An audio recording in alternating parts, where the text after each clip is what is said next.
nobody there. Sky is falling, metal rain, chaos mornings, no one's sane. Crumbling towers, streets in flames, forgotten heroes, who knows their names. Broken futures, shattered dreams, end of times ain't what it seems.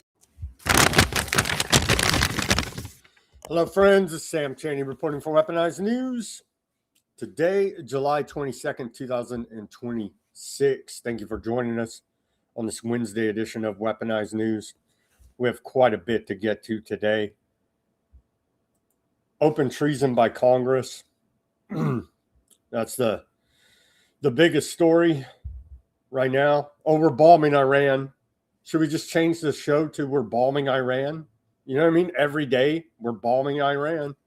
Right before we went on, I don't know, like an hour before we went on, U.S. Central Command announced we're bombing Iran. So disgusting.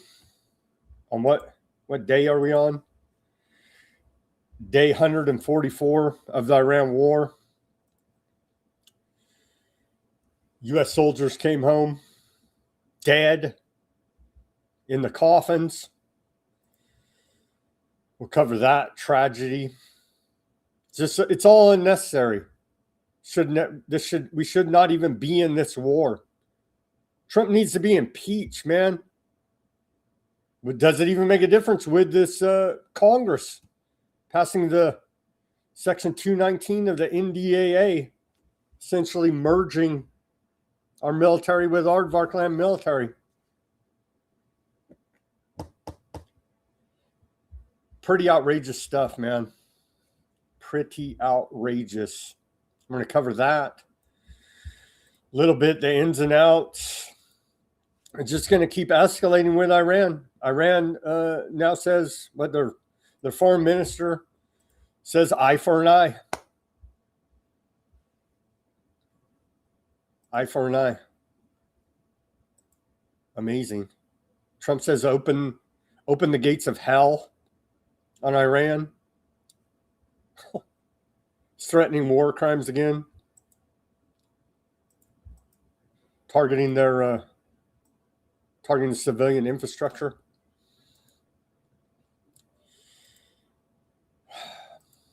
It's horrific.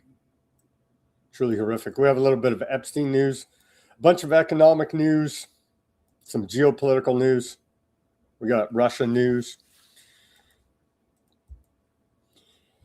Strait of Hormuz, Lebanon and Gaza demolition program and genocides there continue.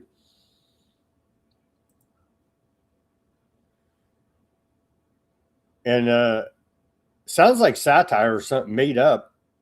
Ynet reports Aardvark digs crocodile moats around prison wing holding October 7th Hamas terrorists.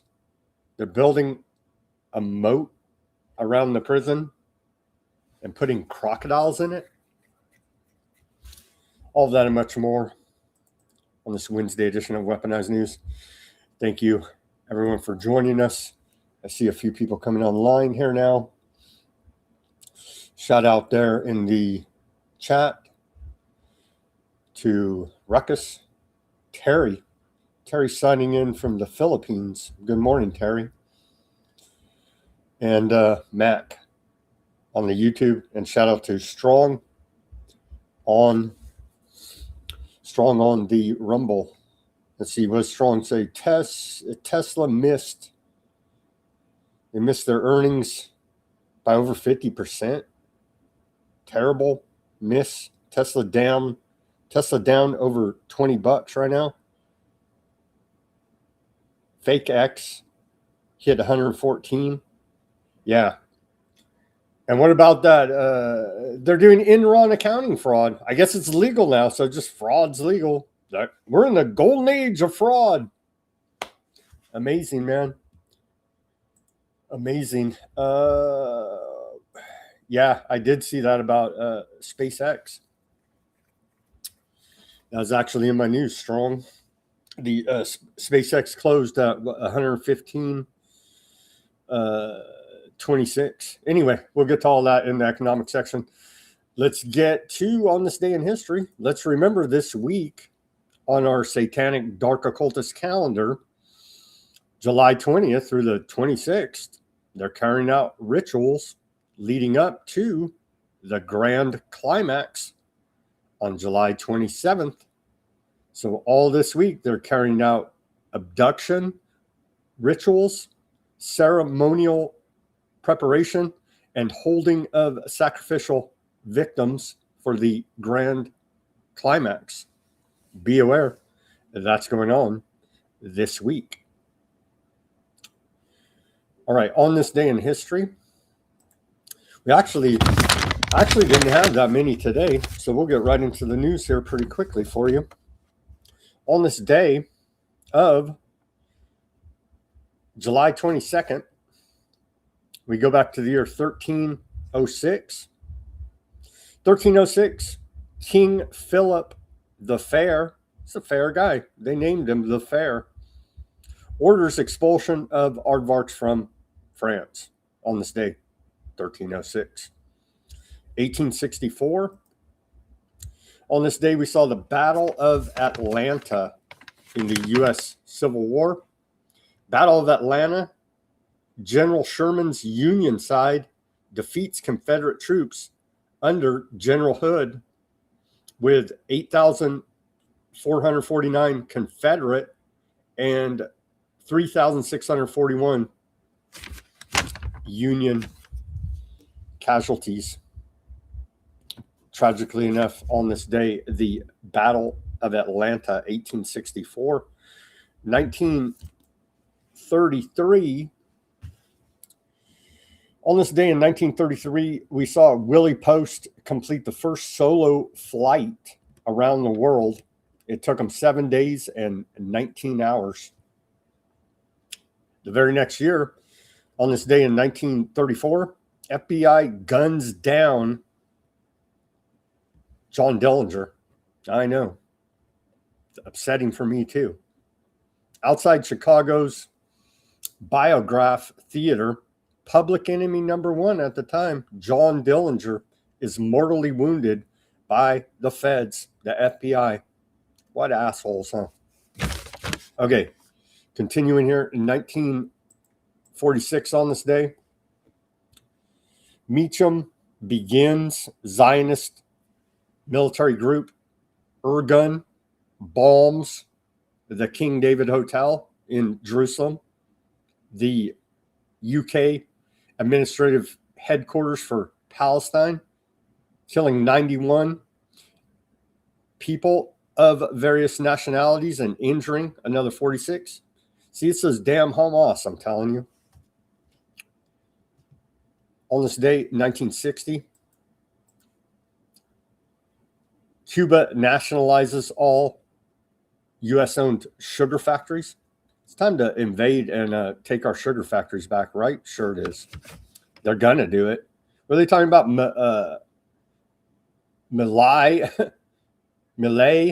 talking about, oh, yeah, well, maybe we're going to go and attack them. We'll just attack anybody. What the hell? Truly amazing here now.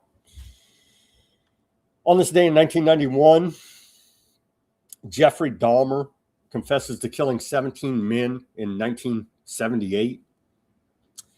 And the very next year, 1992, on this day, Colombian drug lord Pablo Escobar escapes prison. And yeah, that's all we got on this day. Do we have any civil liberties? Just one. On this day in our civil liberties history in 1984, arrest warrant issued for Attorney General Ed Meese for jaywalking. Really? A warrant for the arrest of Attorney General Ed Meese was issued in California on this day because he never paid a $10 fine for jaywalking in 1980. The total fine now amounted to $130.50. Meese's brother George, head of the California DMV, said he would pay the fine for his brother. The matter would be the matter would be trivial for most Americans, but Meese and President Ronald Reagan were loud advocates of law and order. Yeah, they're full shit, just like all these criminals in the government, screaming democracy, law and order, all this bullshit. They break the law every freaking second of every day. They don't give a damn about law and order. Give me a break. The government's a organized crime syndicate. Here, they sold us out, man. They just sold our Congress just sold us out to Aardvark land, officially merging up with them. Still has to go through the Senate, and I'm sure King of Aardvarks, Trump, will sign it. So the NDAA with Section 219 passed earlier today. Here's our segue to the news. It's just beyond the pale of disgusting.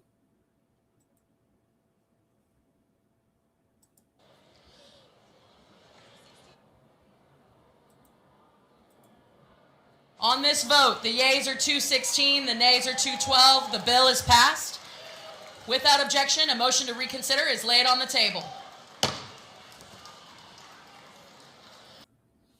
They're cheering. They're selling out our sovereignty.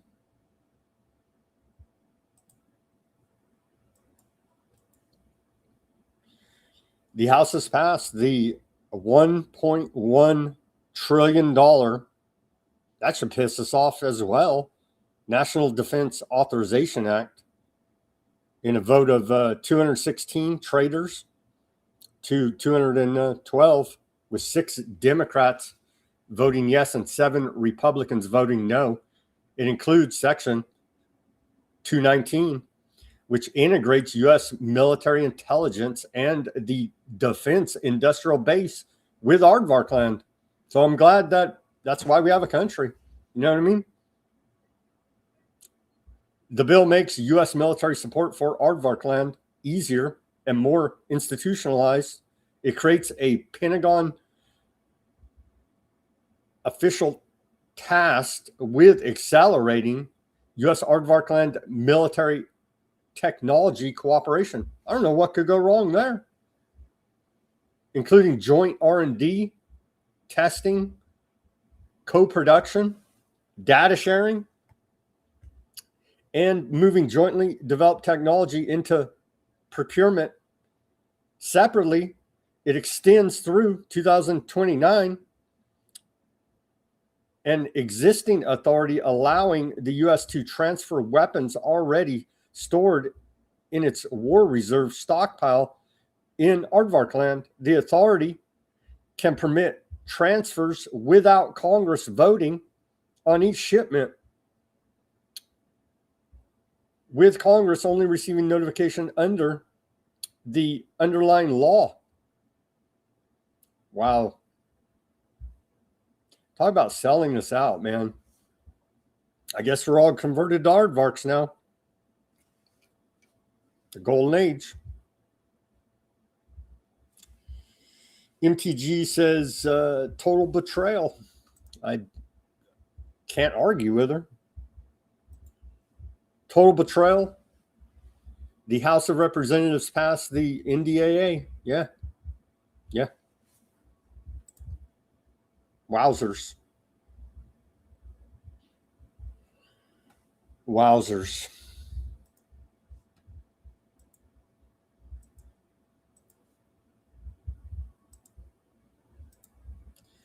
Trump says with communism, everything turns to shit. Well, with Trump, everything turns to shit. America is back. It's stronger than ever before. And I'm telling you, it's only going one way. It's going up. As long as we keep our current thinking, our current system, it's going up. If you go the other way, nothing ever succeeds. I made the statement once, with communism, everything turns to shit. Okay? It's true. Have you seen our country, bro? We just merged with the Aardvark land.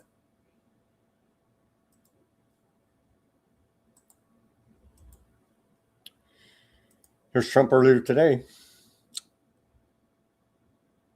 on Iran receiving dead American bodies.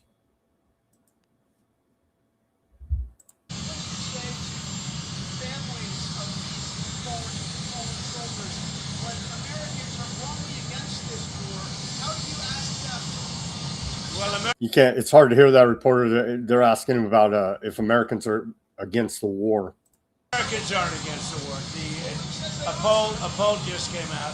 Americans don't want high gasoline prices, but they're not against the war.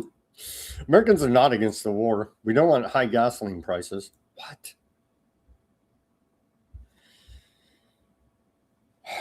This is why we don't want the damn war, because they're bringing home Americans in freaking boxes, man. There they are. The dignified transfer, as it's called. It's just disgusting. It's truly disgusting. We're stacking American bodies now, bro. Here they are, the most recent 4 fallen U.S. soldiers. They added her, right? We had these 3 guys, or 2 gentlemen and a female, and they added this other female. Oh, man. So the White House says, today we honor 4 American heroes who made the ultimate sacrifice in service to our nation. First Lieutenant Tyler Feehan, Sergeant Michael Swinton, Sergeant Angel Rappersad, and Private Isabel Gonzalez. May God hold them in his eternal embrace and comfort their grieving families. And may God forever bless the United States of America. In the war now. In the war now. End it. Oh, it's only going to escalate. We're hearing today now. Let's show it. They even show this on TV. I don't know. I don't watch TV, but if we had a real country, this would be front page news of every newspaper and blasting all over every newscast, freaking 24 hours a day. We have a fake and gay country, corrupt beyond imagination, an evil country.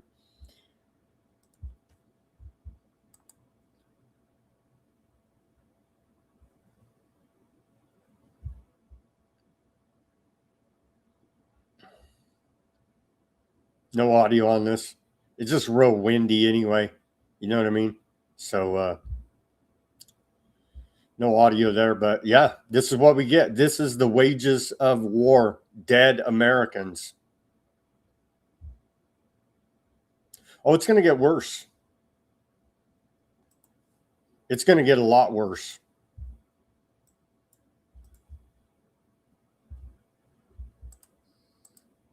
Truly disgusting.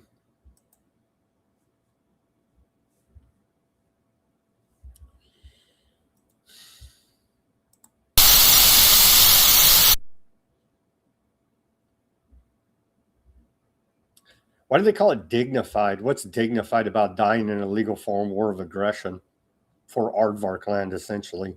Like, there's nothing dignified about that, honestly. Let's be honest. And no disrespect at all to the dead soldiers, but there really is no dignity in the way they died here now. It's truly disgusting what our government is doing.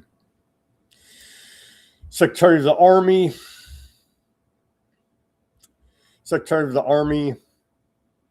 Dan Driscoll, put this out, said, to the families of the soldiers we lost, your loved ones answered our nation's call with courage and gave the last full measure in its defense. They weren't defending this country. The Army holds you in our prayers today and in every day to come. Trump needs to be impeached, like now. Obviously, that's not going to happen with the passage of the NDAA there. We're stacking bodies. Iran's stacking bodies. We need peace. Iran's Ministry of Health says the death toll from U.S. airstrikes since June 6th has risen to 53 dead Iranians, with 592 Iranians injured. Among those killed were 6 women, 3 children under 18. Among those wounded were 39 women and 23 children. The ministry says 535 people have been discharged from the hospital after treatment. 36 remain hospitalized due to their injuries, and 21 Iranians were treated on the scene and released. There's Trump again, threatening war crimes. From this point forward, anytime the Islamic Republic of Iran shoots at a ship in the Strait of Hormuz, whether it be by missile, rocket, drone, or any other device or weapon, what if they throw a rock? I guess that's a weapon, right? Sure it is. The United States will bomb and destroy one bridge or power plant, including those located next to or in the capital city of Tehran. Amazing. Amazing that they're letting them get away with this. I guess we don't have a Congress. They're a bunch of traitors. I think we've established that here now. Iran's IRGC says it launched a new wave of missile and drone strikes on U.S. bases in Jordan early this morning, claiming an F-15 hangar, an F-15 hangar was hit. 8 new MQ-9 drones were deployed before assembly. 2 more MQ-9s were heavily damaged, and 2 U.S. heavy lift helicopters sustained major damage. The IRGC also claimed U.S. personnel were killed and wounded in the strike. In a strike on troop housing. Jeez, man. Let's hope they're lying. Let's hope they're lying, but I got a sneaking suspicion they're not lying. IRGC went on to say the attacks were retaliation for renewed U.S. strikes on Iranian military and civilian sites, warning that if Washington continues, Iran is preparing an operation that would lead to a national day of public mourning in the United States.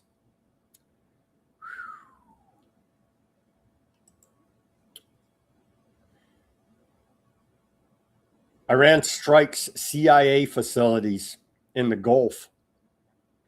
Prompt questions about possible Russian role.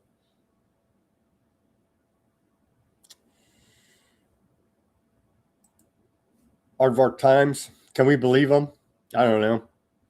It's always good to, demonize Russia a little bit. We're bombing the hell out of Russia right now as well via proxy Ukraine. Iranian drone attacks on CIA facilities in the Gulf have prompted U.S. intelligence analysts to investigate whether Russia assists by providing targeting information or advanced drone technology, say for people familiar with U.S. intelligence.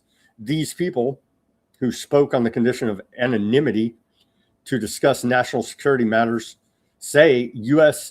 intelligence officials have not yet reached firm conclusions about the possible Russian involvement in the attacks on CIA facilities, but they cite the strikes' effectiveness and apparent precision, as well as Russia's broader technical support for Iran as possible evidence.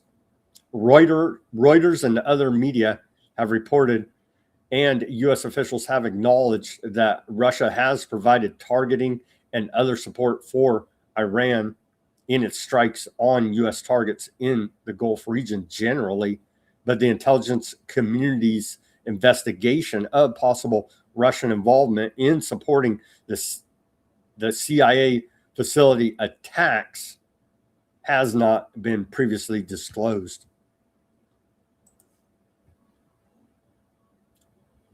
At least 2 CIA sites were struck in March, according to Reuters.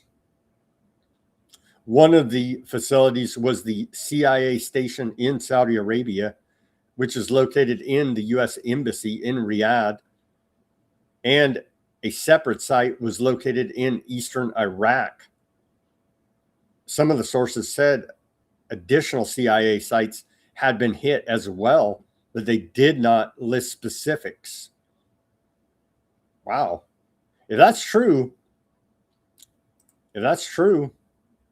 damn, Iran's blowing up CIA sites.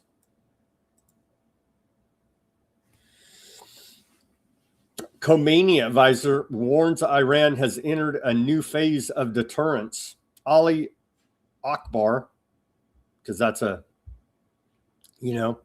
that's the name you would have. Ali Akbar Velayati,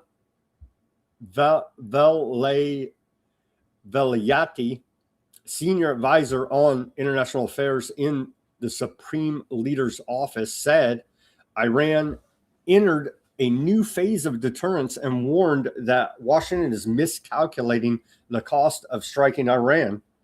It's this dude, just to put a face, and then we'll read the rest of the statement, to put a face on this dirty Iranian. It's that dude saying this. He went on to say, the idea of striking Iran cheaply is a mistake, one whose consequences could extend far beyond the military arena to energy markets and the global economy. As we continue to report, that's the point of this, is to create, and I think they've already created a global energy crisis, i.e. global famine. That's the point. He went on to say, the White House should understand that threatening Iran and mobilizing regional allies and the European lobby will not produce greater security or stability, but will instead make the consequences of its errors global.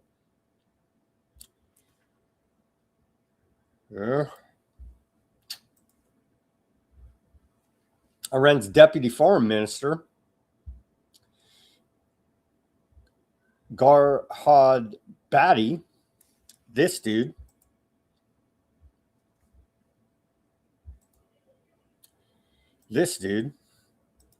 he said, he warned European governments that allowing their territory or military bases to support U.S. attacks on Iran would make them parties to the aggression. Speaking to 25 European ambassadors and charges d'affaires in Tehran, he said Europe should defend the UN Charter and international law rather than follow the aggressor's power. He praised Spain for taking a, quote, principled position and said U.S.-led wars had produced no strategic gains while threatening regional and global security.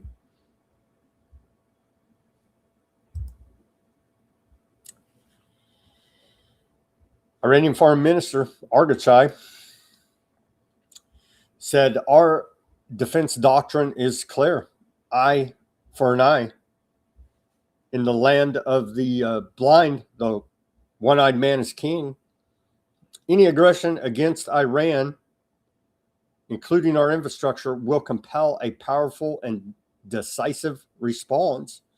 Those who contribute to such aggression, whatever the kind of support, will also be considered as legitimate targets.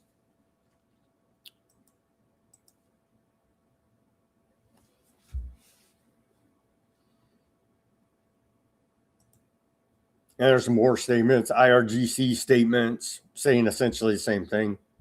They're going to, you let U.S. attack from your country, you're going to be considered part of the aggression, essentially, here now. Iran said drones hit Bahrain's Shaikh Asa Air Base earlier today, targeting large equipment warehouses and sheds and the heavy aircraft maintenance and repair sheds. The site has been targeted multiple times in the past 10 days. Satellite imagery shows the impact and potential damage. Here's that. They're hitting our base there in Bahrain earlier today. The IRGC reported attacks earlier today, early this morning, on King Faisal base in Jordan, claiming to have damaged F-15 warplanes and MQ-9 drones, as well as 2 helicopters. I think we covered that. Here's the alleged satellite footage of that attack and destruction, saying they whacked that place.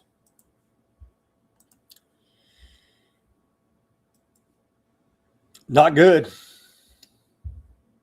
U.S. reportedly notifies Aardvark land of plans to intensify attacks on Iran. The U.S. has reportedly notified Aardvark land of impending plans to intensify military aggression against Iran, including heavy bombers into the ongoing campaign for the first time this year. According to Aardvark land public broadcaster CAN news agency, they revealed that the upcoming sorties are expected to target the Pickaxe Mountain site near Qom. Allegedly, that's where they're trying to build another nuke. Allegedly. The move follows repeated warnings from Trump over the past week, indicating that the site would face imminent bombardment. And it's looking like that's Aardvark intelligence that's just sending us on wild goose chases. According to Aardvark Times, military planners in Jerusalem are currently preparing for a potential Iranian counteroffensive. Authorities are taking precautions against prospective military launches directed at Aardvark land in retaliation for the expanded U.S. aggression. We're bombing them right now as we're live on the air. Again. We got a fact check. So back up here. We got a fact check from U.S. Central Command. Fact checking the IRGC here. Claimed today, IRGC Navy claimed that it controls exit and entry to Strait of Hormuz, suggesting that international mariners can only use routes the IRGC prefers. This is false. So that's right. America runs the Strait of Hormuz. Iran does not control the Strait of Hormuz. The international waterway remains open for transit, regardless of IRGC threats and attacks. What? It's open, but you might get shot in the face. You drive by that bad neighborhood. Commercial vessels continue to use the Strait of Hormuz with U.S. military support. Since May, American forces have helped more than 900 ships transit the strait. See that? We're helping. It's absurd. In the war now. This is absurd. And yeah, U.S. Central Command, they posted this at 3:04 my time, so an hour and a half ago. U.S. Central Command says at 5:30 p.m. Eastern time today, a few hours ago, U.S. forces began launching more strikes against Iranian military targets at the commander-in-chief's direction. The mission will continue to further degrade Iran's ability to threaten civilian mariners and commercial vessels transiting regional waters. So that's the excuse now, is we're police of the ocean and the Strait of Hormuz, specifically here now. So that's, are we attempting to soften them up for a ground invasion? That may very well be part of this whole insane plan. Yeah, we covered that. Let's see. Yeah, Iranians, they build back pretty fast, build back better. They do. They already built, following the U.S. destruction of a bridge in Iran, Iran has already paved the riverbed to create an alternative crossing. There it is. They just built a road around there.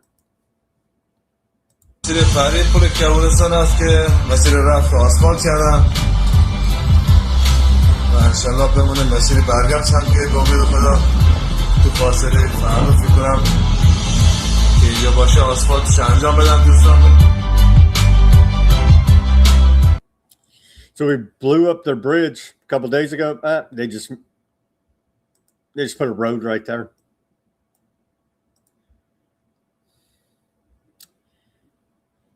Old Ma'am Danny, the Democrat, Socialist, Communist biggest threat that we have here in America, according to Trump and the fake and gay Republicans.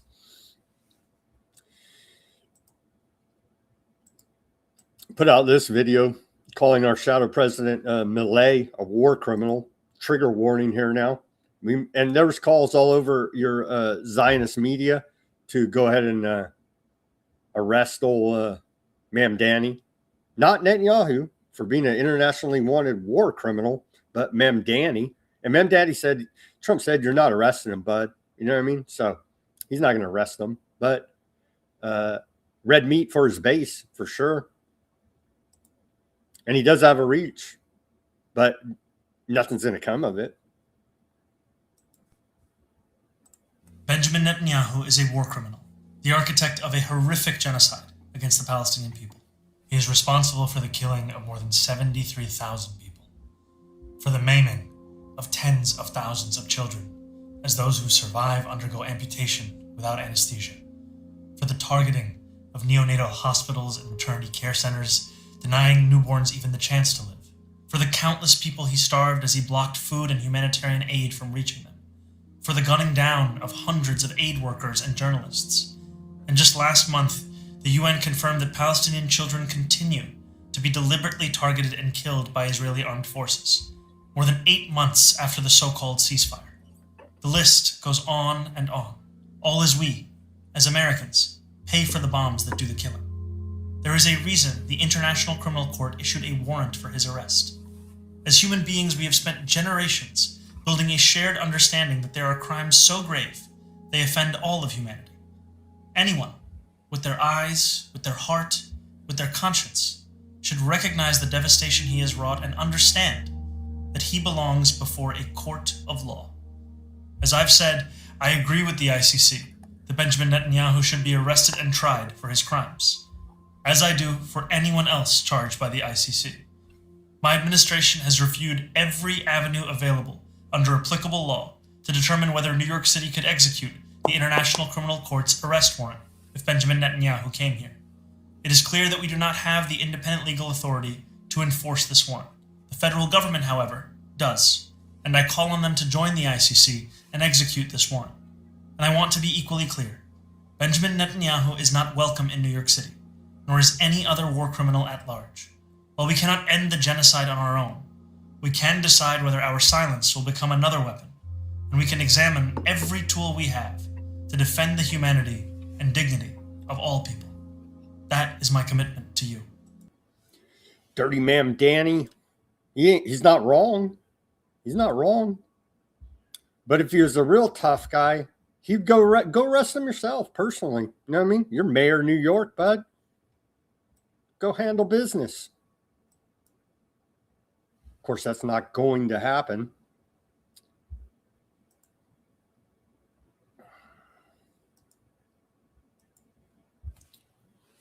On to Epstein reporting now. Another Epstein recruiter found dead in France. Sure, it's just a coincidence. Daniel Syed had been mentioned in the Epstein files more than 2,000 times. It's just a coincidence. Nothing to be concerned about. This dude right here.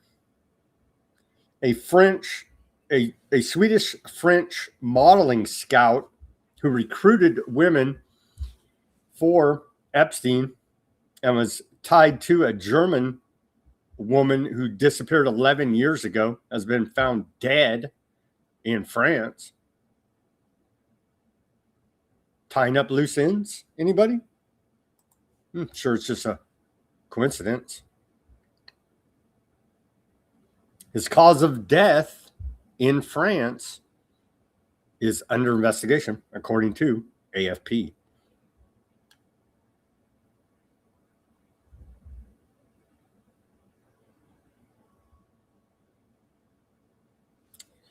He is dead and he is innocent, according to his lawyer. If he died of a heart attack, the unbearable waiting, the pressure, and the anxiety he suffered every day will have had something to do with it, his lawyer said. He was 69 years old. Maybe it was just people die 69. You know what I mean? Maybe it was a coincidence. He was 69 years old, and he's the latest death connected to Epstein.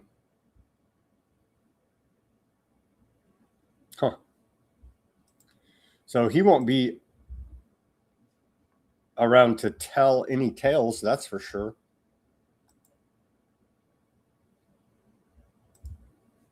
All right.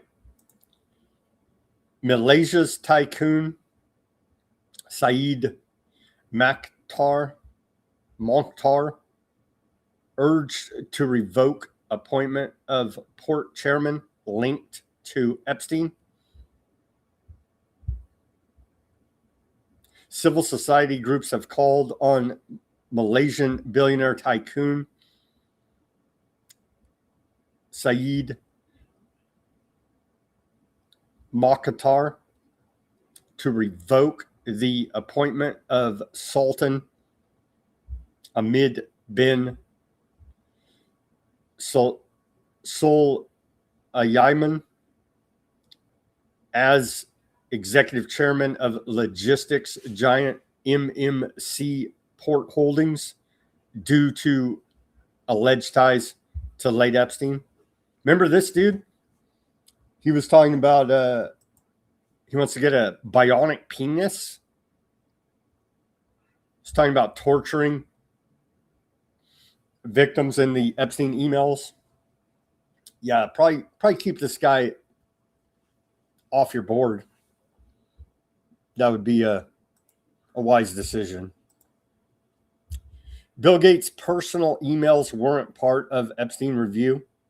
So his foundation did an internal investigation, the Gates Foundation, and they investigated themselves and found no wrongdoing. But they did not review Bill Gates' emails with Epstein. I'm sure that there was no wrongdoing by the world's doctor, Bill Gates. He only met up with Epstein, 30 times?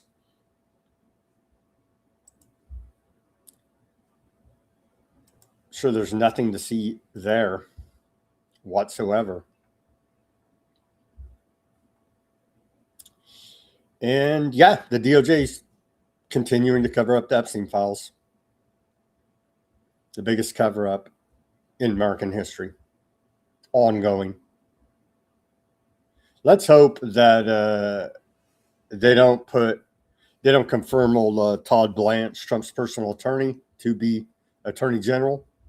Talk about a nightmare, but everything seems to be trending in the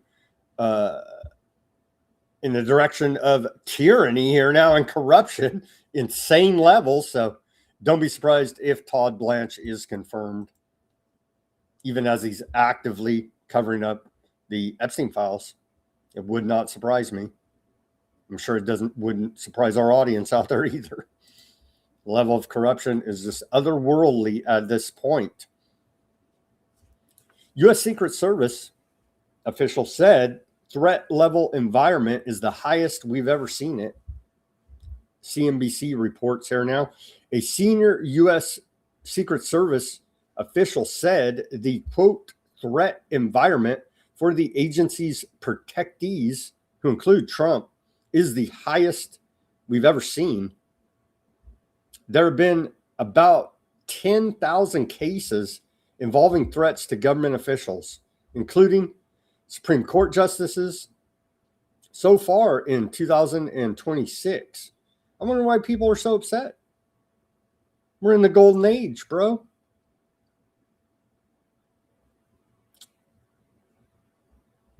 That represents a 40% increase in such cases over the same period of time last year.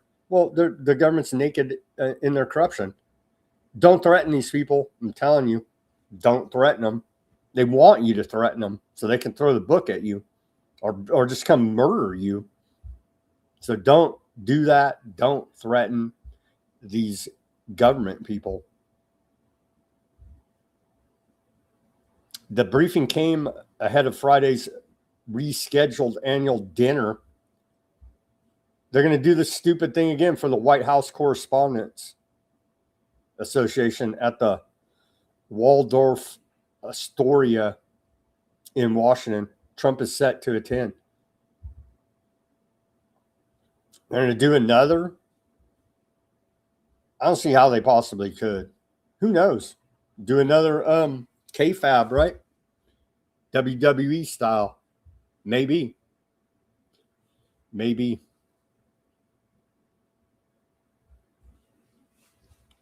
So they're putting out the warning, laying the groundwork here now for another potential hoax.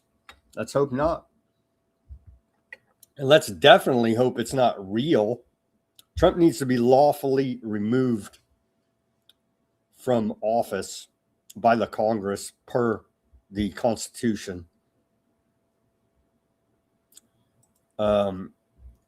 Violence against him is not going to help because you have J.D. Vance, Mr. Technocracy, is your vice president. Make no mistake about that. It's literally going to do jack. Hear what I'm saying? Don't threaten the government.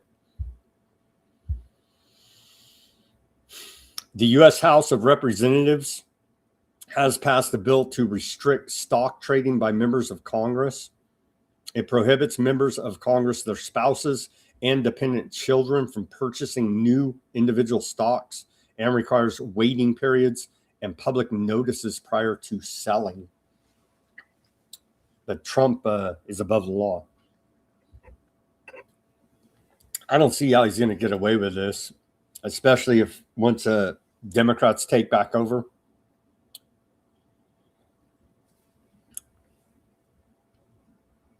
What a joke. The White House posts this. Disgraceful. 198 Democrats just voted against banning members of Congress from trading stocks while they're in office. They're corrupt. What? They're corrupt, so's Trump. They're all corrupt.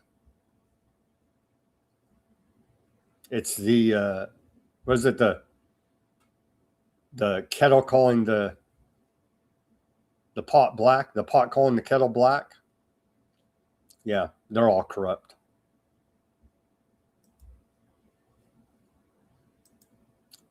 The Small Business Administration says it's a party every day on Main Street under President Trump. Bro, we can't afford groceries out here. Like they're disconnected, man. The party don't start till I walk in. Don't stop. And I'll probably get copyright for that stupid song. Man. Oh, yeah, it's wonderful. We can't afford groceries, bro. The inflation's insane. These people are beyond the pale criminal lunatics. Concerns grow over AI giants' hidden debts. We covered that yesterday. tech stocks rebounded from a recent slump driven by fears of an AI bubble, you think? Although concerns are growing about industry giants off balance sheet debt. Covered that yesterday. It's they get little shell companies, and they're doing the circle jerk, passing around the debts, and they're parking it off their balance sheet in these shell companies. Supposedly it's illegal. It's all Enron style.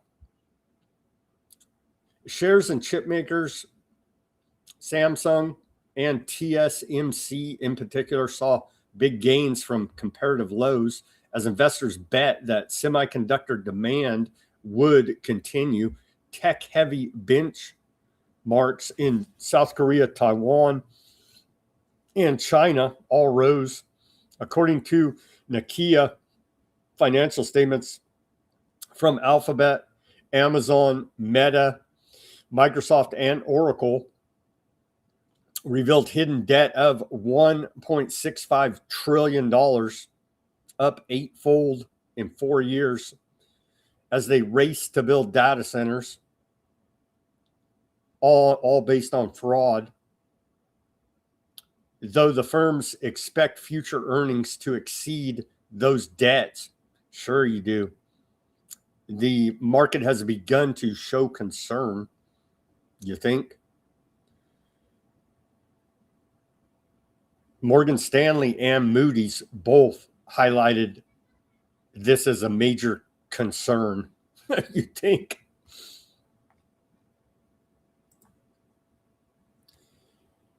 OpenAI appears to be missing its sales goals by a vast margin. They're liars, criminals, frauds. The massive gulf was observed in a new analysis from market consulting firm eMarketer, first flagged by Adweek, which found OpenAI with Sam Altman, whose sister said that he sexually abused her all throughout her childhood. He's an open homosexual. None of that has anything to do with their lying about their revenue, but it speaks to the character of the psychopath criminal liars. OpenAI is on pace to undershoot its own 5-year ad revenue projections by a whopping 90%. In fact, eMarketer's take is even more devastating than that. It estimates the entire addressable market for chatbot advertising, the maximum amount of money up for grabs overall, at $5.4 billion. Yeah, that's not going to fill out their revenue now, is it? To make them profitable.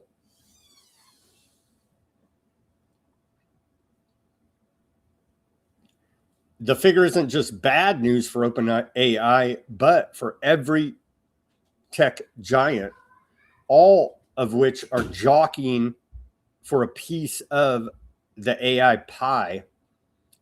This year, eMarketer projects that the combination of OpenAI, Microsoft, Google, and Amazon will bring in under $1 billion in ad revenue. For context, OpenAI have projected that its AI ad revenue alone would hit $2.5 billion by the end of this year. It's not sustainable. You can't sustain a business model on lies that are not even close to actual reality.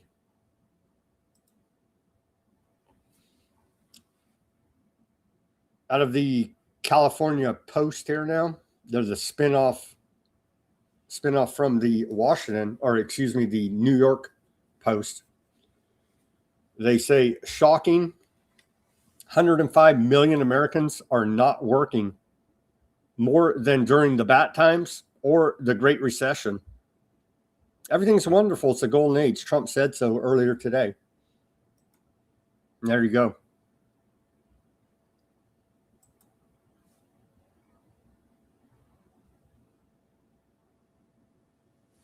The number of adults who are not in the labor force surged to an all-time high in June to 105.8 million, according to figures released by the Federal Reserve Bank of St. Louis. The record comes after a massive surge of 832,000 workers dropping out of the workforce in June alone. The overall number of those not in the workforce is higher than at the height of the bad times and the Great Recession. Amazing. It's a golden age, bro. Here's SpaceX. We're going to Mars, bro. There you go. Crashing. Who could have seen this coming? I don't know. Anybody that has half a brain, but America does love to gamble now, don't they?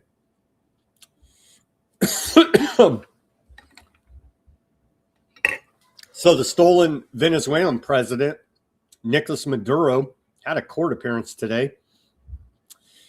And at his court appearance, his trial date was set for June 1st, 2027.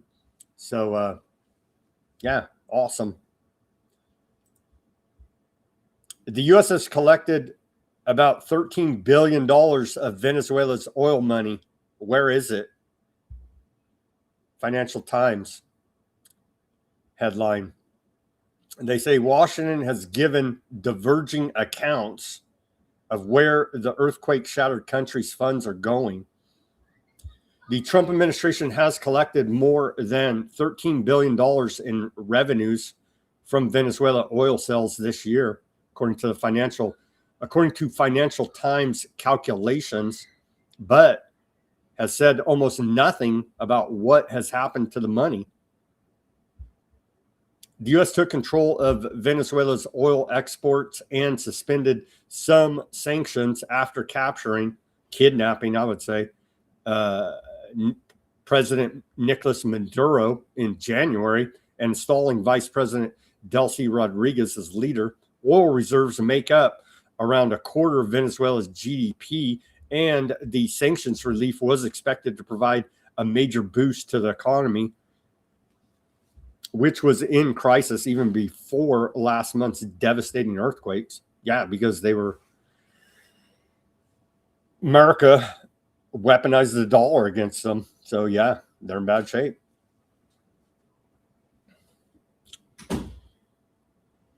But 6 months after the U.S. seized control of the funds, economists say the evidence of a recovery in Venezuela is relatively muted. A potential sign that the U.S. has not sent all the revenues back to Caracas. We stole all their gold, too. Remember that story. Washington has given diverging accounts. I like that, diverging accounts. So they're lying, right? Washington has given diverging accounts of what it is doing with the money. Well, it's for the poor kids, obviously, ranging from an executive order describing its own role as, quote, custodial, to President Donald Trump saying the U.S. was making a lot of money from Venezuelan oil.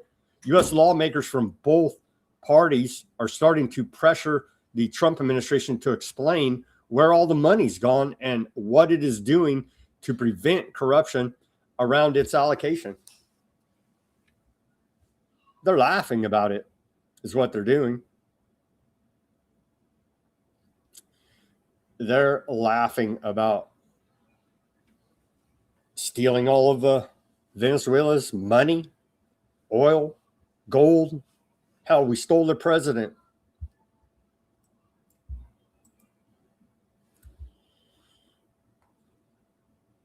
Is there any more? There's more details about it. Yeah, that's a good question. Where's the money? Who cares, right? Don't be a panicking. Donald Trump Jr.'s investment firm posts staggering returns of 200%.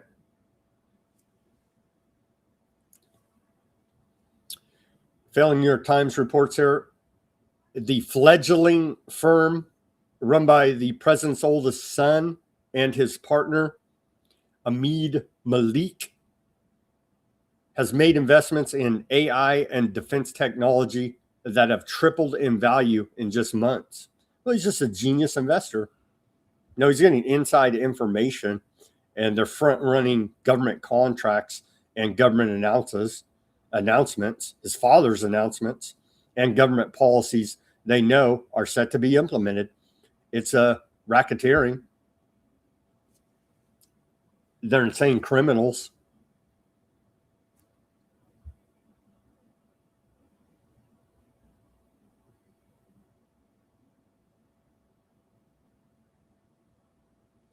They go over the details here. Just 2 years ago, 1789, that's a firm, managed a few $100 million and now oversees more than $3 billion. Its main investment fund generated returns of roughly 200% as of June 30th, according to a person familiar with the firm's performance. Pretty amazing there. Corruption in our face, man. In our face. They're profiteering hand over fist this Trump term. Kushner as well, right? Jared Kushner. The Trump sons. It's just next level corruption. Yeah, but don't you worry. We're in the golden age. Gas way up here now. I was talking to Fat Bob. We sent a couple messages earlier today. He said that in his area, I think he's in Florida, gas went up like 50 cents in the last week. Yeah, over here, we're just getting beat like so bad. California's killing us, killing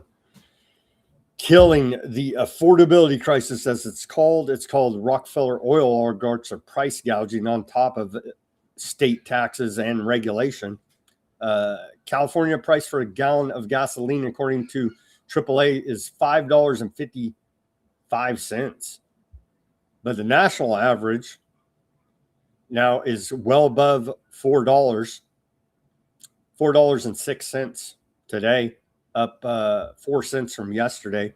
So, yeah, they're killing us with inflation. The price of transporting goods, obviously, is going to be passed on to the consumer.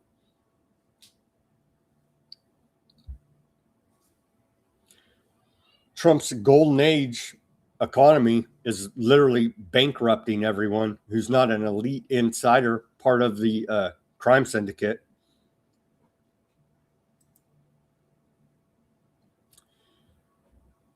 Let's take a look now at Brown University, Watson School of International and Public Affairs, the total consumer cost burden of the Iran war. Was it Hegseth said like half this yesterday? And I believe this is underreported. They're saying $72.4 billion now since the beginning of the Iran war on February 28, 2026.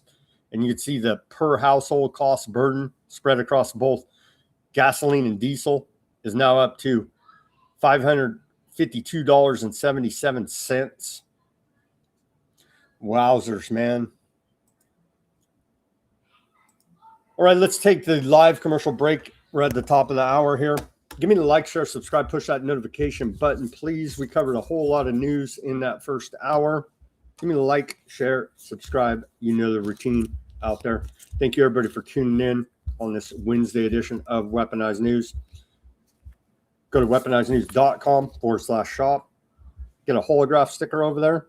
We have the white background sticker as well, and the clear sticker. weaponizednews.com/shop. The link's in the description below this video. Go take a look over there. Patron the store. I would appreciate it. We have the stickers, of course. We have baseball caps, t-shirts, coffee mugs, shot glasses, as this show's known to induce heavy bouts of drinking, according to some listeners out there. weaponizednews.com/shop. Go take a look. We take donations as well. Buy me a coffee, Bitcoin, wallet address, Cash App links, all in the description below this video. Any which way you choose to support us is truly appreciated. Become a paid subscriber at Weaponized News Substack. I don't put anything behind a paywall. Everything's free. Show your support for independent reporting and analysis brought to you 5 days a week. Broadcasting live, 5 p.m. Pacific, 8 Eastern Time. Weaponized News Substack channel. The link's in the description right down there. Everything's free there. You'll get, we're streaming live. You'll get the full show on Substack. You'll get a summary of the show. And you'll get links to almost everything we talk about for documentation and further research purposes. Go over there and become a paid subscriber and show your support for our efforts to inform you about what's going on here now in this insanity. It's looking like insanity here now. All right, friends. Thank you for bearing with me through that short commercial break. Give me the like, share, subscribe, push that notification button. weaponizednews.com/shop. Weaponized News Substack. All the links are in the description below this video. Thank you for your attention to that matter. Welcome back to the second half of Weaponized News on this Wednesday, July 22nd, 2026 edition. We covered at the beginning. If you are just tuning in, Congress, the House of Representatives, passed the NDAA with Section 219, essentially merging our military with Aardvark land. Straight up treason. U.S. troops are coming home in boxes now at a more regular pace. Iran saying they whacked a bunch of our bases over there. They whacked a bunch of our troops, is what they're saying. We're bombing Iran right now. The AI bubble in the economy is this otherworldly levels of fraud. And that's where we're at. Not looking good. Prepare accordingly as they're turning the screws on the engineered energy crisis that will result in global famine. They're turning the screws on it right now. Strait of Hormuz and Bab el-Mandab essentially closed. Or, hey, you better be brave driving through those rough neighborhoods, because you got Iran, America, and Houthis all pointing guns at you, every which different direction. You know what I mean?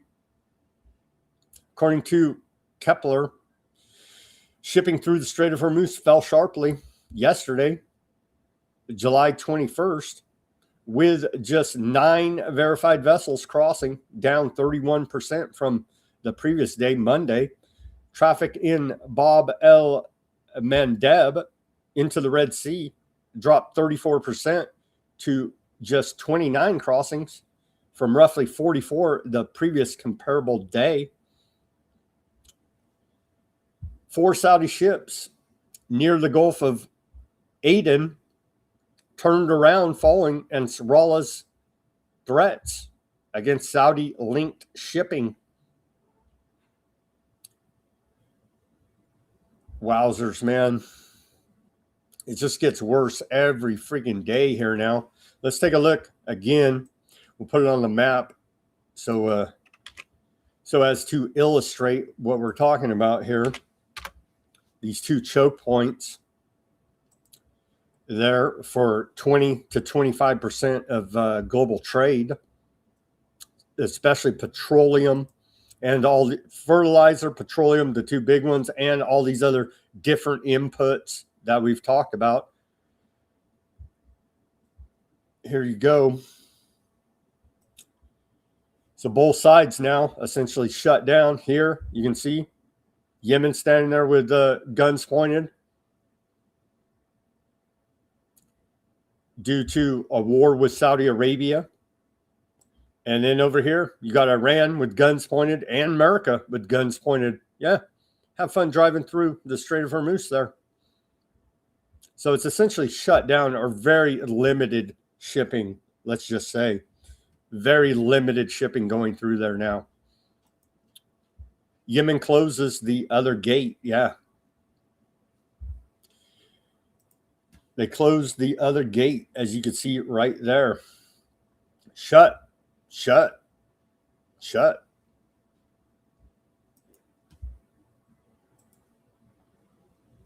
I think we covered that. They whacked the Houthis whacked a Saudi tanker. Here it is on fire. They blew it up.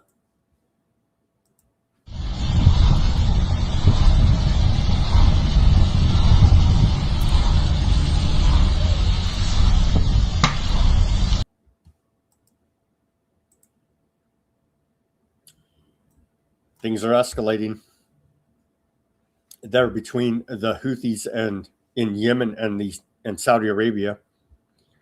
Pakistan requests $10 billion U.S. stabilization fund following Iran mediation. They want to get paid. Pay me, bro. We helped you guys start a major war. Following its diplomatic mediation during the Iran war, Pakistan has requested a $10 billion exchange stabilization facility from the U.S. Treasury to bolster foreign reserves, protect its currency, and decrease resilience on restrictive IMF funding. Yeah, what the hell? Pay them $10 billion for helping start the war. They did a great job in mediating the peace talks between America and Iran. Sure. What the hell? Let's give Kushner $10 billion as well, and Witkoff, right? And what the hell? Throw another $10 billion in for friggin' Howard Lutnick. Why not? You know what I mean? It's just otherworldly levels of corruption. Okay, on to Russia, Ukraine. Let's pray for peace there. It's escalating there as well, and contributing to the global energy crisis as they're both blowing the hell out of each other, but especially Russia, right? Massive energy producer. Now many of their petroleum facilities taken off the line due to Ukrainian NATO America bombing campaign. Ukraine has appointed a new major general, their new chief of their armed forces, Major General Dar Pati. I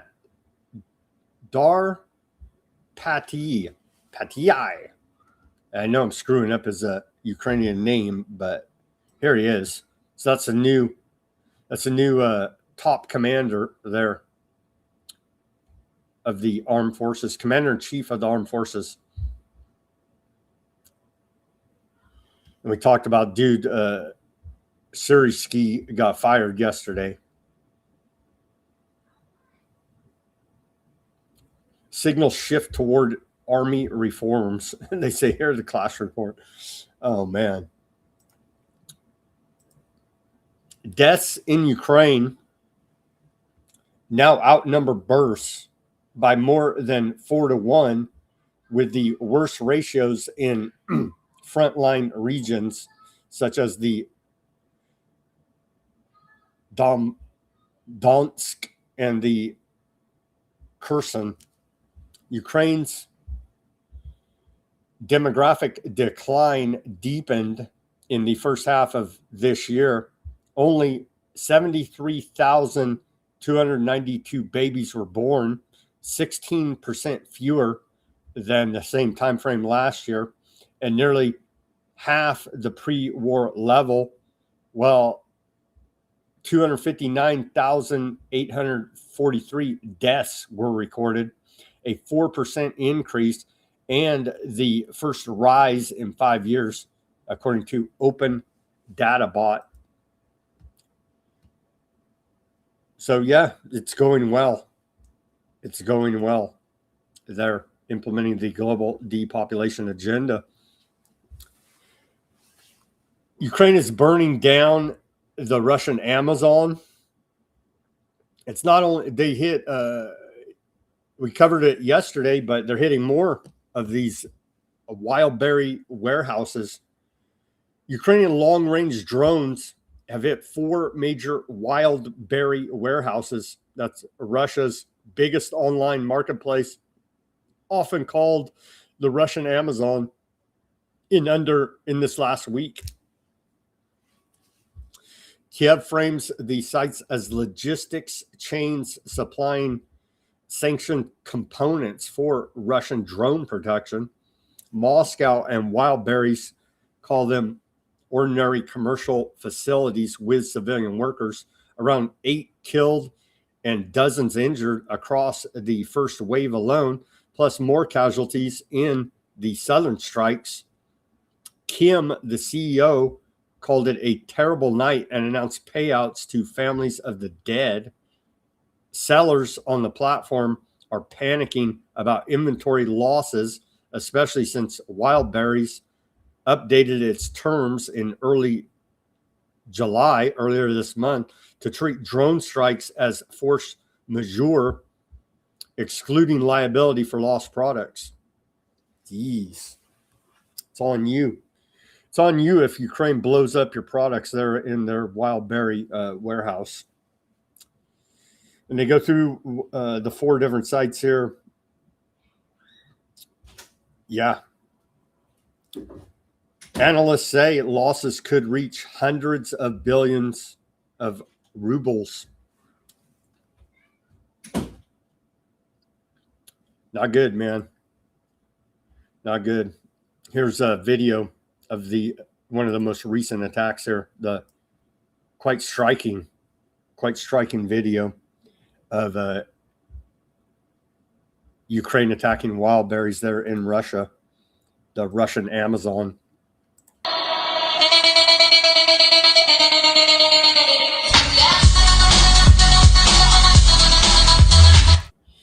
Wowzers, man. Not good. Russia's pissed. Ukraine has requested an emergency UN Security Council meeting, accusing Russia of attacking civilian cargo ships and blocking Ukraine's Black Sea shipping corridor, disrupting grain exports during the peak harvest season. Kiev warns the disruption threatens global food supplies and could drive up prices, while Maersk, the shipping company, has suspended service to one Ukrainian port due to escalating attacks. Zelensky earlier today said Putin's inner circle is signaling to us and our partners that they understand Putin himself, the evil Putin, most evil man in the world, that Putin himself is the reason the war is not ending, and only Putin is responsible for the losses Russia is suffering. Dirty, evil Putin. Putin said, I want to stress it once again, the difficulties that are being created on the fuel market are unquestionably temporary and will not affect the general economic dynamics in Russia. He's trying to save face as well as we continue to report they're suffering fuel shortages as the supply chain in petroleum production is getting blown up all over the place there in Russia, adding to the global energy crisis. Horrific.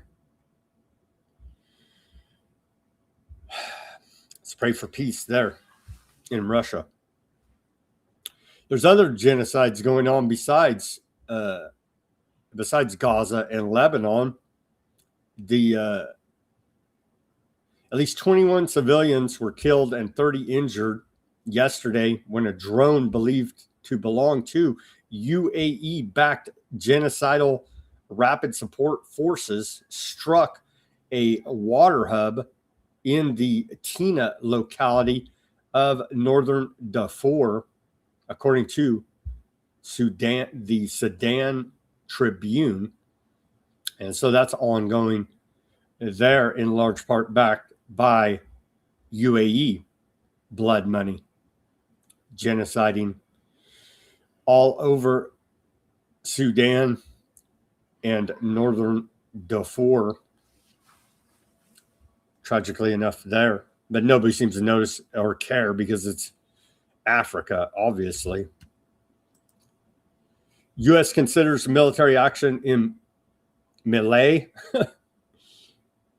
Trump administration is deliberating military options in Mali against Al-Qaeda affiliate JNIM as White House weighs expanding armed operations while countering Russian influence in Sahel.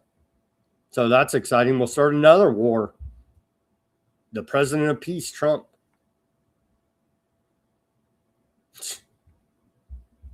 It just never ends here, right? It never ends. They had a big ASEAN summit there. Little Marco in Southeast Asia. Little Marco Rubio was there, Secretary of State. He's saying, they keep saying, well, he says the future is Southeast Asia. Almost like we're in a new world order, in a new era, as we continue to report here at Weaponized News. There's little Marco saying the future is in Southeast Asia. But I believe very much that the future and the story of the 21st century will be written in this region and by how events unfold here. And the security and prosperity of the United States and Southeast Asia will always depend on each other.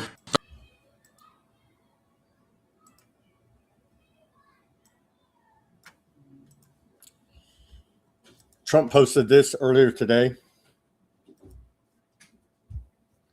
Trump orders CENTCOM to open the gates of hell after U.S. troops killed, launches strikes on Iran. We're bombing them right now. They claim they're bombing us.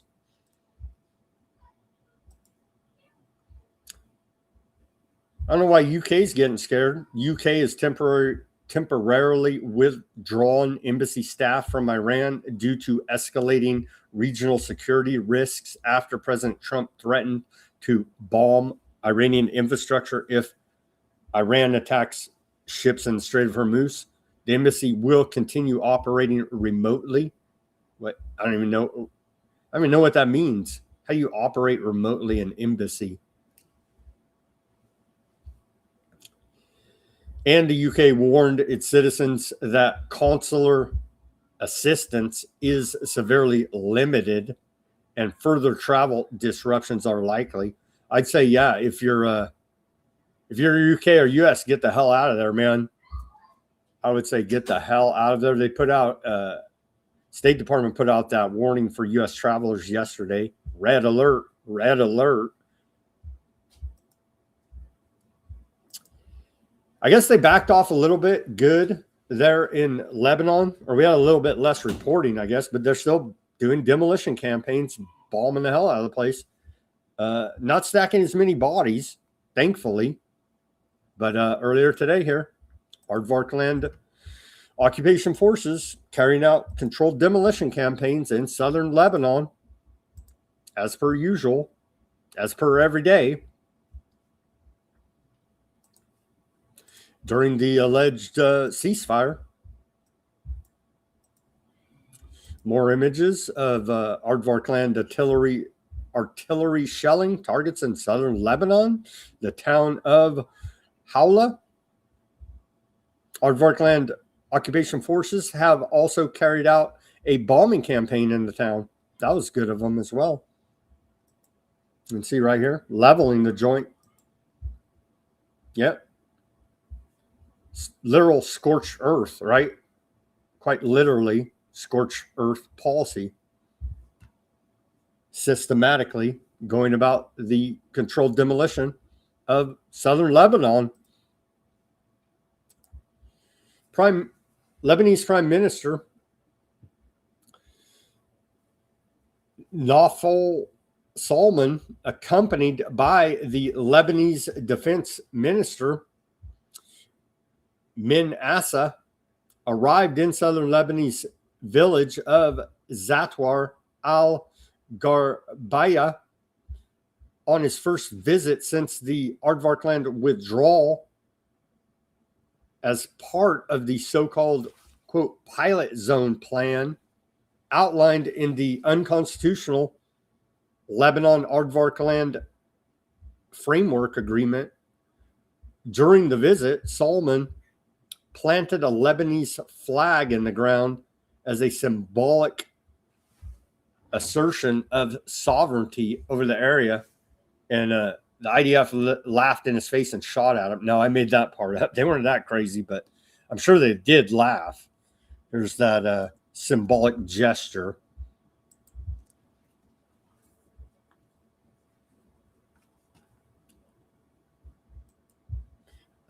Yeah, and the reports yesterday, Aardvarkland wasn't even occupying there. So, yeah, what an achievement. What an achievement in that fake ceasefire. Let's see. I didn't see many reports of stacking Lebanese bodies today, which is a very good thing, actually. Maybe we just missed some of that reporting with the ongoing. Yeah, we're bombing Iran actively right now. So that takes a little precedent, I think, over Lebanon. Yeah, it's ongoing disaster in southern Lebanon. I don't have any casualty numbers today, thankfully, out of Lebanon, but we do have a bunch of casualty numbers out of Gaza for you here now. Aardvarkland attacks killed 12 Palestinians and wounded 12 more over the past 24 hours, according to Gaza's health ministry. We showed you they whacked that whole family, right? Husband, wife, and 4 children yesterday. Wiped them all out. The recorded death toll since October 2023 reached 73,305 killed and 173,918 wounded, including 1,180 killed since October, since the ceasefire began. That there's not a ceasefire. Aardvarkland has killed more than 60 Palestinians in Gaza over the past week, pushing the death toll since the so-called ceasefire took effect in October of 2025, pushing the death toll up to 1,180. As we progress through the day, the death toll is rising. You can see here now. At least 127 Palestinians were killed in the first 3 weeks of July alone, while more than 3,800 have been wounded since the ceasefire began. Quite horrific there. The siege and ongoing systematic campaign against public health infrastructure, both in southern Lebanon and Gaza, are ongoing. Gaza's sewage system has been destroyed by Aardvarkland, forcing displaced families to dig 4 meters deep waste pits beside their tents to go ahead and relieve themselves. Hundreds of open sewage pits now surround tent camps, creating deadly hazards for children and breeding grounds for disease, insects, and rodents. Gaza City has completely collapsed. Aardvarkland has blocked any repairs for the last 9 months of the so-called ceasefire, forcing sewage to either be dumped into the sea or to pool among tents. And again, they're bombing refugees in tents who have no public health infrastructure. They have no sanitation system there. Aardvarkland firebombed a family home where children were sleeping. The latest killing spree there in Gaza. As the world focuses on the renewed U.S.-Iran war, Aardvarkland has killed nearly 60 Palestinians over the past week. Was the last? I think it was even, 60. That's consistent. So we're at 60 in the past week. The genocide continues, tragically enough, there. 2 Palestinian Christian athlete, Palestinian Christian athlete and U.S. citizen held without charge since June 2nd. Well, they deserve it, right? They're Palestinians, they're Americans and Christians. So I'm sure the Christian Zionists say that this woman deserves it to be held without charges. She's a Christian. Natalie Abdeyah, 21-year-old Lutheran youth leader and member of Palestinian women's national soccer team, will remain in Aardvarkland prison until at least September 23rd after a military court hearing Wednesday, her church said. Surprised they don't whack her. We've reported on the horrific abuse these Palestinian prisoners suffer. Ben Gvir goes in there laughing, you know what I mean, about torturing them. We've covered that. So they're in administrative detention. No charges. Just you're bad Christian Palestinian American.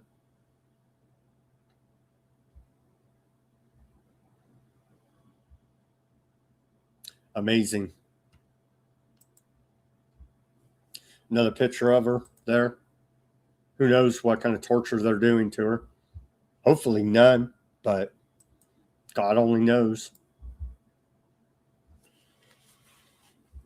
So we'll have to follow her story and advocate for a release, obviously. Aardvarkland has begun digging moats to fill with crocodiles around prisons holding Palestinian prisoners. The intention, as expressed by the country's national security minister, Ben Gvir, is to elevate the level of terror felt by prisoners at the facility. Man, it doesn't get much more evil than old Ben Gvir, now does it? Aardvarkland digs, here it is, mainstream Aardvark News, Ynet. Aardvarkland digs crocodile moats around prison wing holding October 7th Hamas terrorists. Authorities allocated 21 million shekels, or $6.3 million, for the pilot, despite unanimous wildlife authority opposition and warnings that the plan may require primary legislation.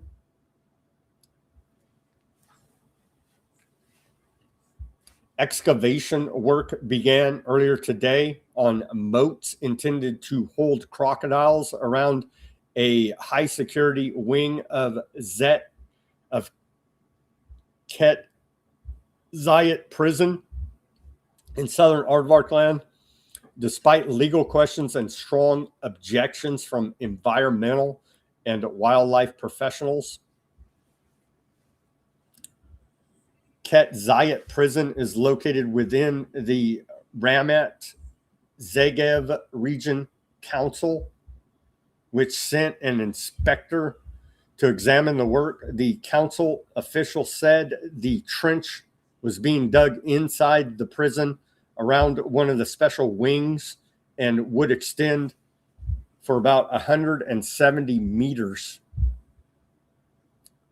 It cannot be seen from outside the prison, so they're creating their own little secret torture facility there. No one knows whether crocodiles will be placed there, but preparations are being made. The public security minister confirmed that construction had begun on channels designed for crocodiles. It's just completely and utterly insane.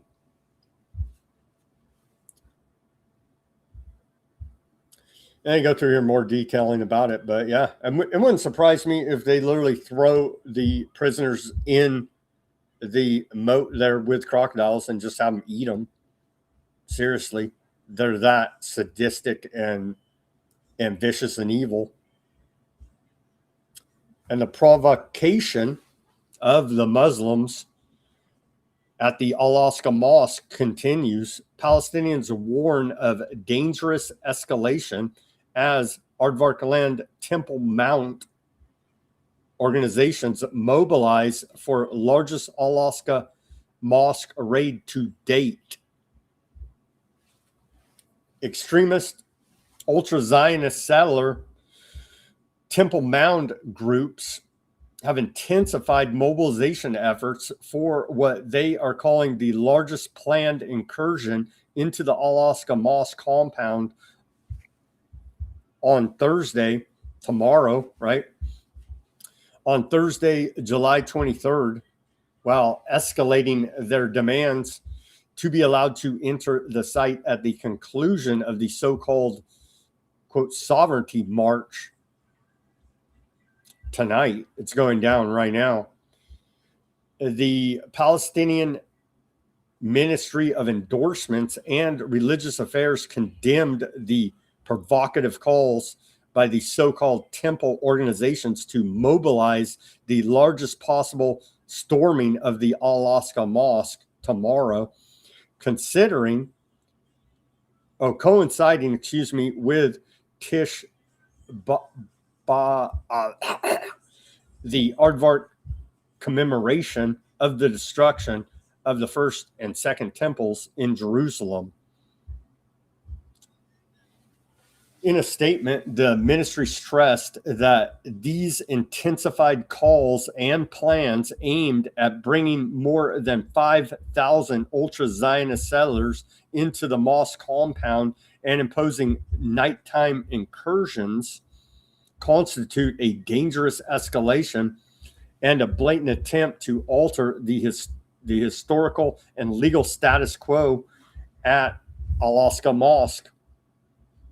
The ministry reiterated that Al-Aqsa Mosque, encompassing its entire 144 Duma area, is an exclusive Islamic holy site that is indivisible and not subject to any form of partnership, adding that attempts to impose new realities on the ground not grant Aardvark settlers, ultra-Zionists, any legitimacy. Of course, they have no legitimacy. They don't care. They're psychopaths. Holding Aardvark land occupation authorities fully responsible for the consequences of these provocations and for enabling extremist agendas, the ministry called on Palestinians and all those able to reach Al-Aqsa Mosque to maintain a presence within the courtyards to thwart these plans. It also urged the international community as well as Arab and Islamic countries to take urgent action to pressure Aardvark Land to halt violations targeting Islamic holy sites. But that's the whole point, though, right? They're trying to provoke them into making a move. Make a move, bro. Basically what they're doing, ultra-Zionist, Talmudic, satanic, dark occultist rituals there at the Muslims' third highest holy site, the Al-Aqsa Mosque. Yeah, they're pissing them off to no end with these actions by the ultra Zionist settler Temple Mount groups. It's not looking good today, friends, on this Wednesday. We're bombing Iran right now. They're claiming they're bombing our troops back in the region there, in West Asia region. It's quite horrific. Let's pray for peace. Let's go to the, I'm scared now, man, to go to the headlines. Latest headlines out of Iran International. U.S. conducts 12th consecutive strike. 12 straight days we've been bombing Iran here now. On Iran, as IRGC says, tanker hit mine in Strait of Hormuz. U.S. issues worldwide travel caution over Middle East tensions. 2 Chinese super tankers with Saudi crude head toward Bab el Mandab. Are Houthis going to shoot them? I don't know. That'll be interesting. I have to remember that for tomorrow. The death toll from reported U.S. strikes near Sal Chim border rises to 3. We're killing Iranians. Iran used Russia-enhanced Shahid drones in strikes on CIA sites, Reuters reports. IRGC channel reports explosions in Ahavaz. It's bad, man. It's real bad.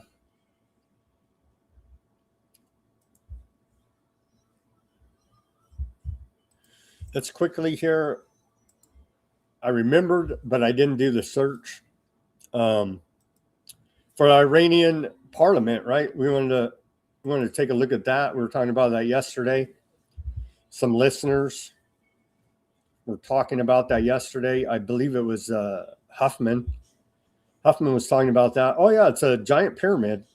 I'm sure nothing to do with Freemasons, secret societies, nothing like that. Let me search here real quick.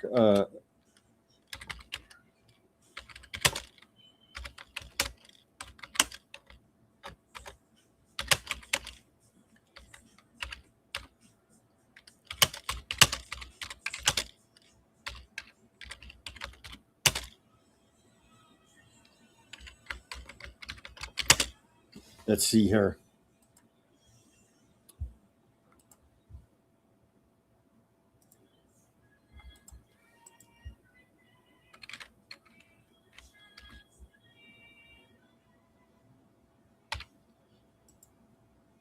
Thank you for bearing with me here. As you know from watching the show, I have everything lined up here, but that I did not have. But it did just cross my mind that we need to cover that because we were talking about it yesterday. Okay, I'm searching for that image now. Back to Al Jazeera, latest headlines. U.S. bombs Iran as Houthis claim attacks on 2 Saudi oil tankers in Red Sea. We covered that. Yemen's Houthis under incredible pressure to act against Saudi Arabia. At least 11 wounded in deadly U.S. attack on Iran-Iraq border. U.S. missile attack hits near and Dimshek. I don't even know where these places are. I guess we better get a map and start figuring out where we're hitting there in Iran. U.S. strikes Bashir military site. Wowzers, man.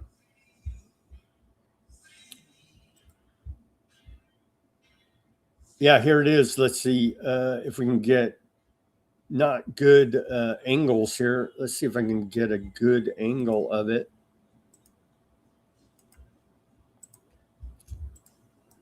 Last time I looked it up, I went to the, you can kind of see it here. Still doesn't really do it justice. Last time I remember I was searching for it, I had to look up the, let's see what this does. I had to look up the architect of it, and then that gave me That gave me some really good images of it. But, well, here's the one I got right now. It's still searching for better. But you can see the triangle, right? The pyramid. Check it out.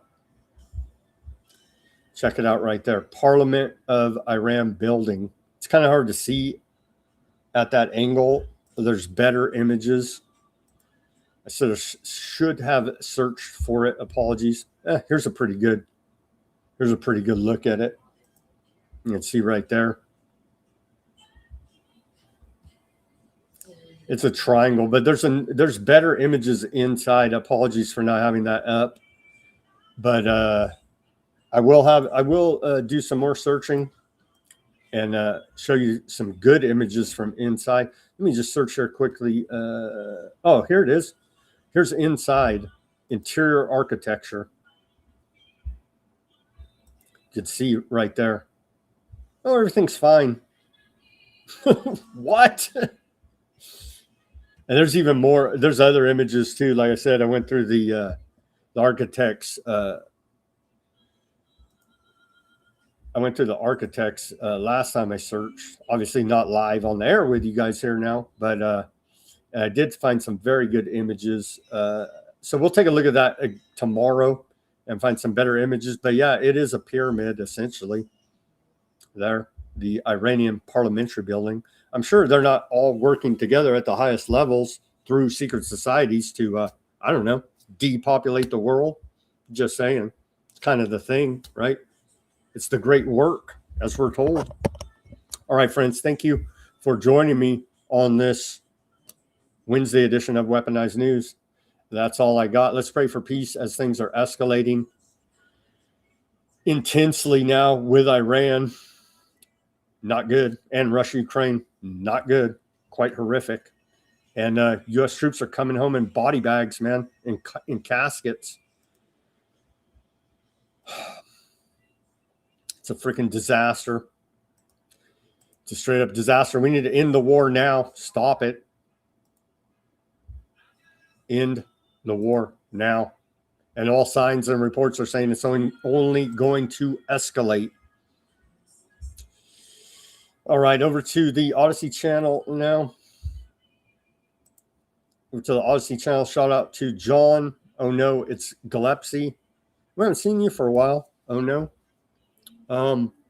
Gurr, shout out to Gurr Huffman. Let's see, the Habot Knicks might sue for copyright infringement.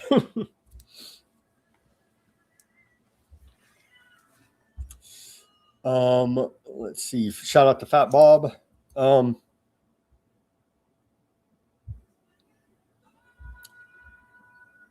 You wrote your gas prices are ridiculous. They are. It's ridiculous. It's they're killing us, man. Support Weaponized News, and I'll send little Augie to give you a visit. Better money spent than in taxes. Well, thank you, Bob. Of course, taxation's theft. Never forget that. Never forget that.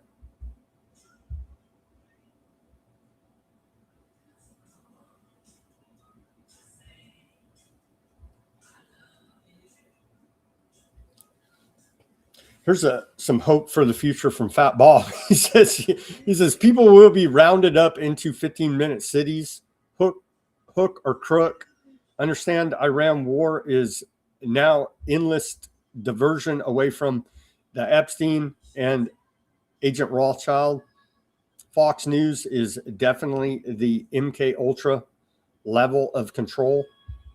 Yeah, and Fat Bob is not happy with his local media. Said they're lying to him over there, trying to talk up this BS economy. I hear you, man.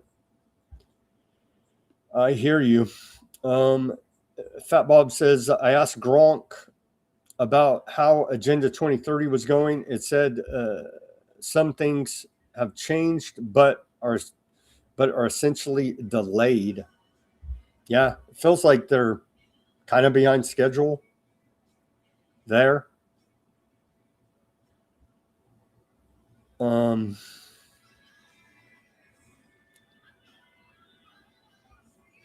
How is it Switzerland escaped Nazi terror because Hitler was a product of these nice Swiss global financiers. Of course he was.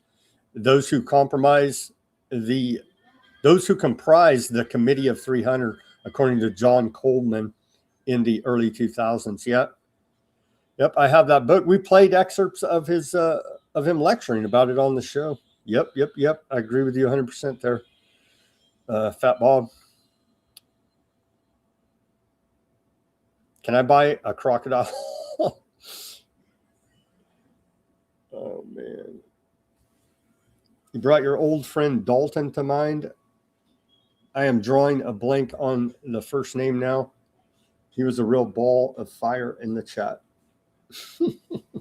Thank you guys for tuning in on the Odysee and chatting it up over there. Thank you, everybody, for tuning in on X, Kick, Facebook, Bitchute, Substack, Rumble, and YouTube. Let me head over to the Rumble and YouTubes.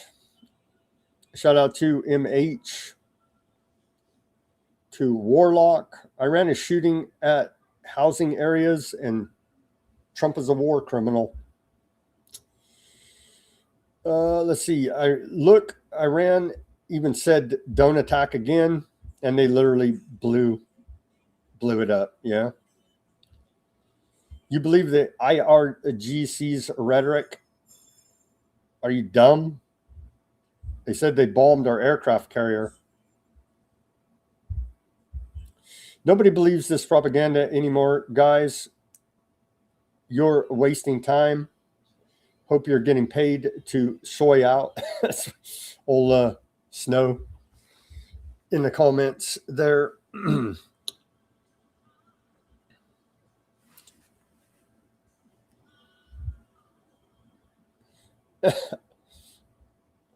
Old Glory says, Snow, you calling people soy is so funny.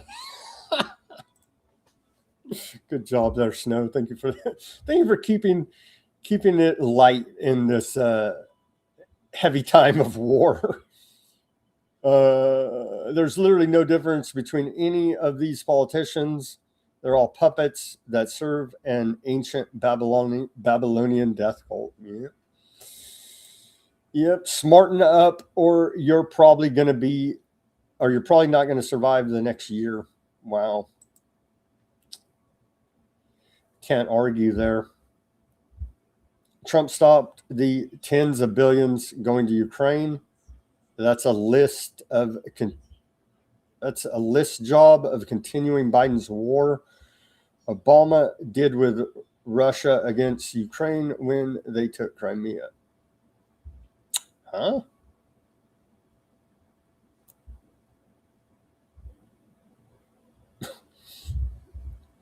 Says delete it now, Snow. The goys know too much. That's what MH says. Oh man. Trump, a 5-time draft dodger, is a warmonger. Yeah. As long as he and his are out of danger. Yeah. Well, none of these politicians are going to go over there and lead the charge against Iran. Right? They'd have a different attitude if them and their families were on the front lines. While the bots are still trying to launder this war, Snow says, the point is to cause global crisis, depopulation, usher in technocracy. That's all this has ever been about. Yep. One world government, scientific dictatorship, i.e. technocracy. And our little region here will be the greater North America.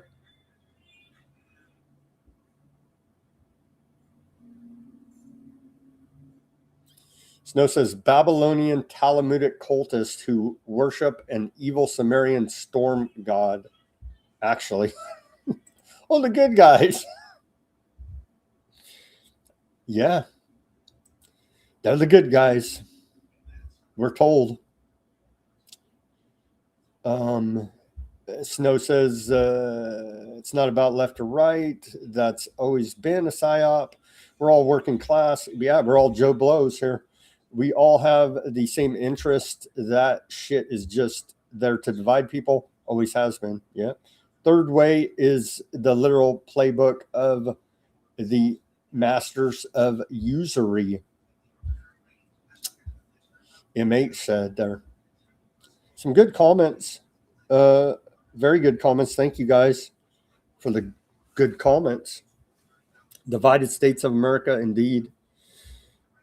And then they came, yeah, Trump's a bad guy. Wolf says, essentially calling him all kind of, yeah, I don't disagree with you there, Wolf. Let's see.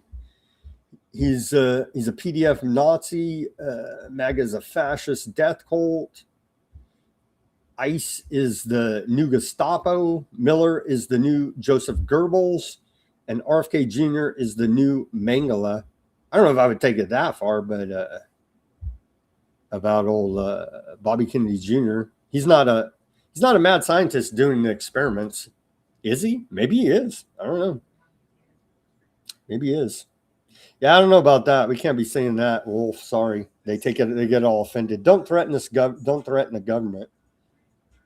I'm telling you, man. Don't threaten them. They're looking to throw the book at you for threatening them. Blast the paving. They're just going to go pave it again, bro. Come on, man. Lock up pagan goblin soy baby mem Danny now. What? Not American. Mem Danny is right for once. Holy. Quran is a battle plan. Bro, the House just passed the NDAA with Section 219 in it, merging our military with Aardvark land. You think the Muslims are the problem? We can deal with the Muslims later, bro. We got immediate, clear and present danger, red alert in that NDAA. All right?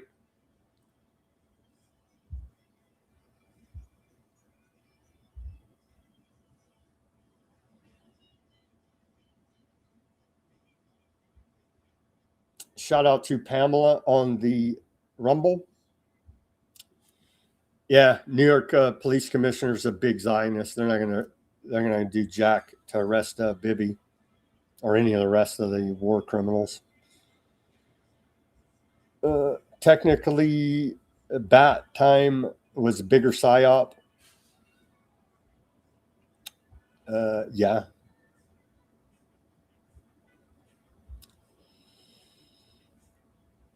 Isu says only idiots vote red or blue, stupid bastards.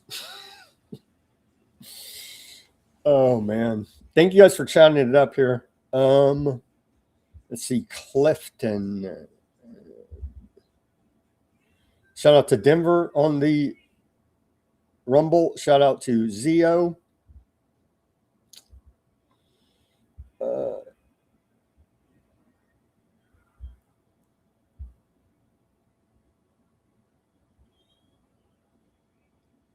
We'll start pumping oil. I'm telling you, they're price gouging the hell out of us.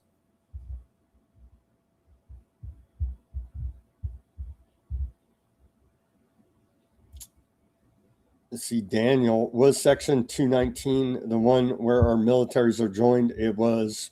It is. It is.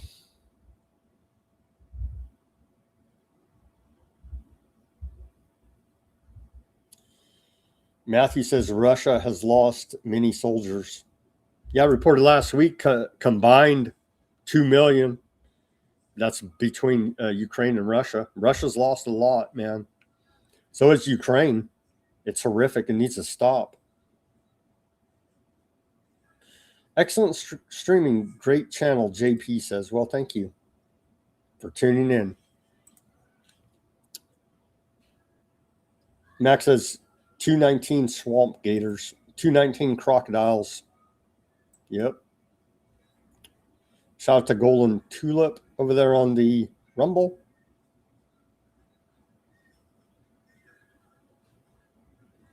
They got the idea from Florida. Oh, for the alligator Alcatraz, maybe, or maybe these psychos just all think the same. They all go to the same psychopath meetings, right?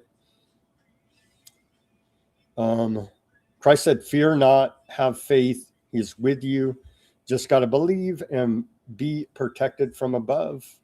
Your channel's great. I'm happy that I found it among all these shadow bannings. MH says. I don't know. Yeah, I don't know. I guess you push the hype or something. I don't know, but yeah, give me the share, man. Help me. I don't know if I'm shadow banned on X. You better believe that. I think everybody is. But we're actually doing okay for once on YouTube and Facebook, surprisingly enough.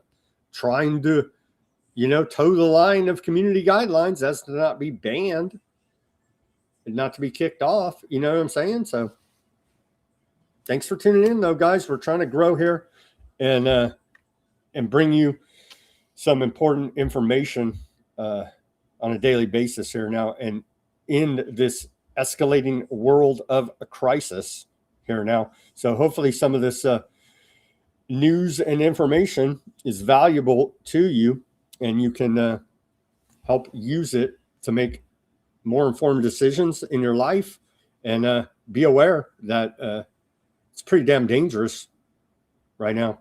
Things are escalating. So just be aware and prepare now as best you can for coming calamity. All right, friends, as always, everybody do your own research, peace, love, and freedom. Speak out and take action. Have a great rest of your Wednesday evening, and we'll see you back here on Thursday for more Weaponized News. Hopefully we can get a Ruckus ride shotgun. We'll have to see about that. Let's pray for peace. Have a great rest of your evening.